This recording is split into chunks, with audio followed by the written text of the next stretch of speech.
समन का अरविंद केजरीवाल ने जवाब दे दिया है। उन्होंने कहा है कि वो पूछताछ में पेश नहीं होंगे।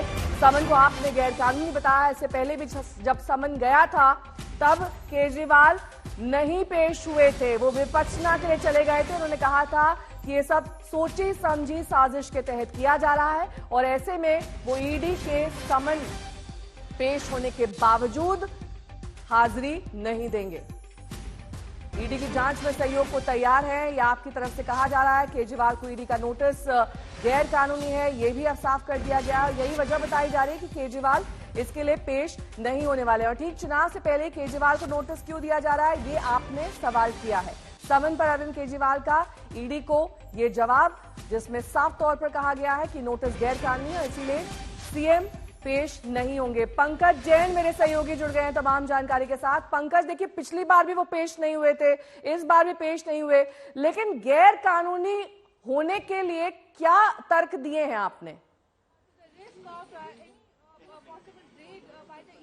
देखिए, बिल्कुल सीधे तौर पर आम आदमी पार्टी और मुख्यमंत्री दफ्तर का ये मानना है कि अब वो ईडी के समन की जो लड़ाई है वो कानूनी तौर पर लड़ेंगे। और जिस तरह से आम आदमी पार्टी ने आज बयान जारी किया है कि 2024 लोकसभा चुनाव के ठीक पहले अरविंद केजरीवाल को गिरफ्तार करने की कोशिश है। आम आदमी पार्टी ने ये आधिकारिक बयान जारी करके सवाल खड़े किए हैं कि आखिर ये नोटिस चुनाव के ठीक पहले ही क्यों भेजा जा रहा है। और फिलहाल जो अरविंद केजरीवाल ने तीसरे समन का जवाब भेजा है उसमें भी ईडी के समन को गैर कानूनी बताया है। जैसा कि लगातार हम आज तक पर इशारा कर रहे थे और ये सस्पेंस बना हुआ था कि क्या अरविंद केजरीवाल ईडी की पूछताछ में शामिल होंगे या नहीं होंगे, लेकिन ये साफ हो गया था। क्योंकि देखिए, दिल्ली में अगर इस तरह की हलचल होती तो एक तरह से जब सीबीआई के सामने पेश हुए थे अरविंद केजरीवाल तो राजघाट से लेकर सीबीआई दफ्तर तक आम आदमी पार्टी की फौज सड़कों पर उतर पड़ी थी। लेकिन आज ऐसा किसी तरह का कॉल नहीं किया गया और ना ही कोई पार्टी का नेता फिलहाल मुख्यमंत्री अरविंद केजरीवाल के घर पे पहुंचा हुआ है। तो ये साफ था कि आज भी वो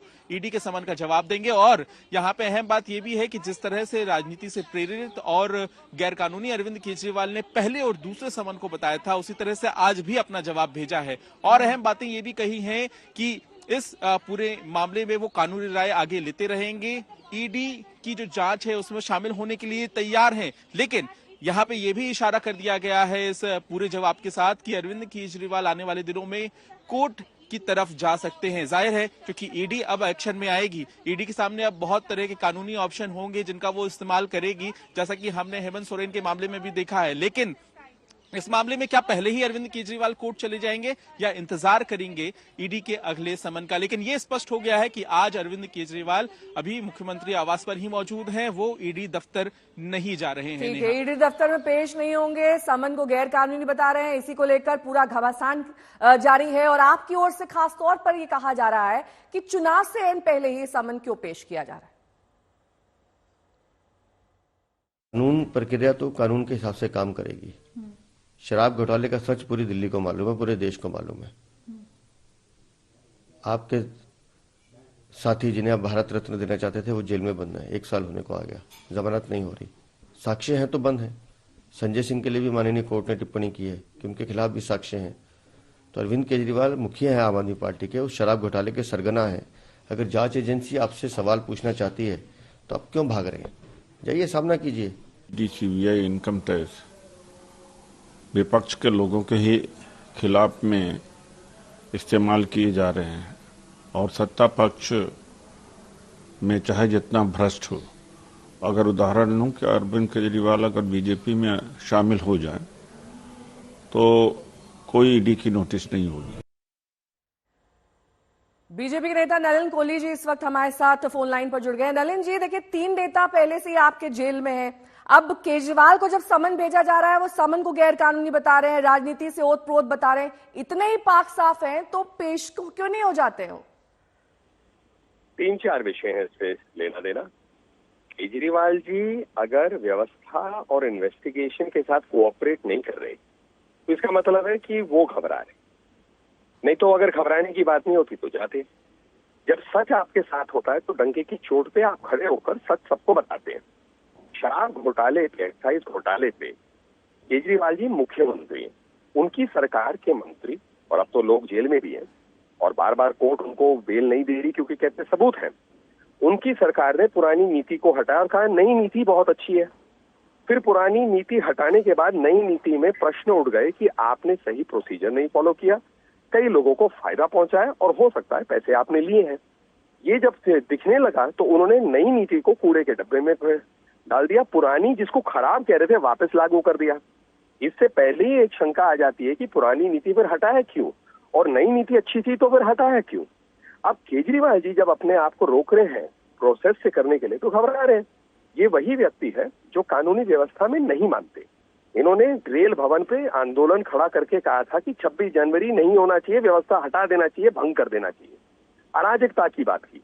तो जिस आदमी की वो मानसिकता होती है तो वो तो भागेंगे अगर उन्होंने घोटाला किया है। तो ये कुल मिला के केजरीवाल जी जितना भागेंगे इन्वेस्टिगेशन से उतना ये स्पष्ट होते जाएगा कि कुछ उनको छुपाना है, वो घबरा रहे हैं, सत्य का सामना नहीं कर पा रहे हैं। क्या एक आम आदमी के लिए आप ये स्पष्ट कर पाएंगे नलिन जी कि इस समन में क्या गैर कानूनी है, जिसको आप बता रही है कि समन ही गैर कानूनी है, पूरा सिरे से नकार दिया उन्होंने?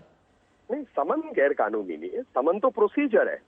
वो गैर कानूनी इसको कहना चाहते हैं। भाई गैर कानूनी किस रूप से? उन्होंने भाई समन जो है आया उसको कहीं पर चैलेंज किया, किसी कोर्ट में जाकर उन्होंने कहा कि भाई ये गलत है समन। वो टीवी के सामने आए, लोगों के सामने बोले, फिर कहीं जनता तय करे। तो जनता कोर्ट थोड़ी ना चलाती है। जनता चाहती है कि इस देश में कोर्ट और कानूनी व्यवस्था अच्छा हो, ताकि यहाँ पर गुंडे, मवाली, चोर, उचक्के, मर्डर ये सब ना हो, और जो घोटाला करते हैं लोग वो जो है पब्लिक मनी खाने के बाद उन पर कार्रवाई हो। नहीं तो अगर आप पूरी कानूनी व्यवस्था भंग कर देंगे तो उसमें फिर जो खराब तत्व होते हैं समाज के वो आगे बढ़ जाएंगे। कौन आदमी चाहता है कि उसका परिवार सुरक्षित ना हो? कौन आदमी चाहता है जो घोटाले रुकने चाहिए? मोदी जी की सरकार वही कर रही है। उन्होंने कहा कि ना खाऊंगा ना खाने दूंगा, ये वादा मोदी जी का वादा था, उनकी गारंटी थी। और आप देखिए 10 साल से स्पष्ट एक सरकार चल रही है केंद्र में, और जो लोगों ने घोटाला किया उन पर कार्रवाई हो रही है, कोर्ट भी ओथ कर रही है उन पर कार्रवाई। अब केजरीवाल जी ये कहकर भाग जाए कि मैं नहीं जाऊंगा, समन नहीं एक्सेप्ट करूंगा, गैर कानूनी है। केजरीवाल जी कोर्ट तो है नहीं। केजरीवाल जी कोई ऐसे साधु संत थोड़ी ना है जिनका हर वाक्य जो है सत्य पर आधारित है। केजरीवाल जी एक नेता है, उस पार्टी के नेता है जिस पार्टी ने दिल्ली सरकार में घोटाला किया, जिस नेता ने कहा मैं घर नहीं लूंगा, एक आलीशान शीश महल बनाने का एक पूरा प्रक्रिया किया, वहां पर भी प्रक्रिया फॉलो नहीं किया। तो ये प्रश्न केजरीवाल जी पे उठते। बहुत बहुत शुक्रिया हमारे साथ जुड़ने के लिए नलिन जी। और हमारे सहयोगी पंकज जैन भी जुड़े हैं तमाम जानकारी के साथ। पंकज, देखिए बीजेपी का जो कहना है वो एक तरीके से ठीक है, अगर आप इतने ही पाक साफ हैं और अगर ये गैर कानूनी है तो इसमें एक कोर्ट प्रोसीजर होता है, एक पूरी प्रक्रिया होती है, उसके तहत अब आप आगे बढ़िए। ये लांछन लगाना और एक दूसरे पर आरोप प्रत्यारोप की राजनीति, इससे तो कुछ भी हल नहीं होने वाला है।